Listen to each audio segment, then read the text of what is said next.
Un match de très bon niveau raconté par Nordine Mohamedi. Un match placé sous haute surveillance. Quand on se souvient des incidents la semaine dernière à Saint-Etienne, on comprend pourquoi. Quelques feux de Bengale en début de rencontre, mais à l'arrivée pas d'incident. Le match pourra donc se dérouler dans de bonnes conditions. Les Lavallois, privés de Laurent Viot, blessé à la cuisse, sont dominateurs d'emblée. 5 minutes de jeu, coup franc donné par Philippe Cuervaux pour la tête de Draman Koulibaly. Et il faut cette claquette de Dominique Casagrande pour éviter l'ouverture du score.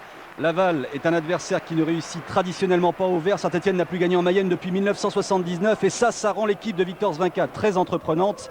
Toutefois, les Verts se montrent eux aussi dangereux. Voyez ce centre de Frédéric Mendy pour Marcin Kouzba et l'intervention au pied de Christophe Gardier. La défense lavalloise est soulagée et les supporters stéphanois, eux, ont le sentiment que Saint-Etienne va faire un bon match.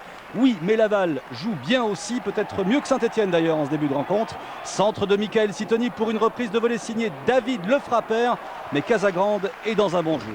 Allez, on repart ensuite de plus belle, mais côté stéphanois, avec un ancien Lavallois pour tirer ce corner. Patrice Carteron renvoie insuffisant de la défense mayonnaise et frappe tendue de Laurent Huard pour obliger Gardier à effectuer un excellent arrêt. Décidément, la partie s'anime sur le contre qui suit. Miguel Mussard cherche Draman Koulibaly, mais Casagrande sort de sa surface pour dégager son camp au pied sous la menace de l'attaquant malien de Laval. Le public n'a pas encore vu de but, mais se régale quand même. Et ce n'est pas terminé. Cette fois, Mussard sévit sur le côté droit. Miguel Mussard qui va adresser un centre au second poteau pour le plat du pied gauche de Jérôme Monnier qui trompe Casagrande. Jérôme Monnier qui inscrit son deuxième but cette saison.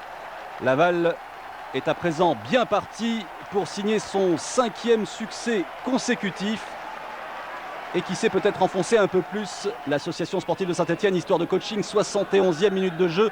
L'entrée en jeu d'Alex Di Rocco, l'ancien Sedanais, à la place de Laurent Huard. Ça fait 1 minute qu'il est sur le terrain, Di Rocco, et il va sauver son équipe. Centre de Frédéric Mendy, le coup de tête d'Alex Di Rocco qui trompe Christophe Gardier. 79 minutes de jeu, Saint-Etienne égalise. Pour la plus grande joie donc des quelques 300 supporters qui ont fait le déplacement et qui entonnent un hymne désormais célèbre. Un partout, un résultat qui contente également les deux entraîneurs, Victor Zvinka et Frédéric Antonetti, ainsi que le président Bompard.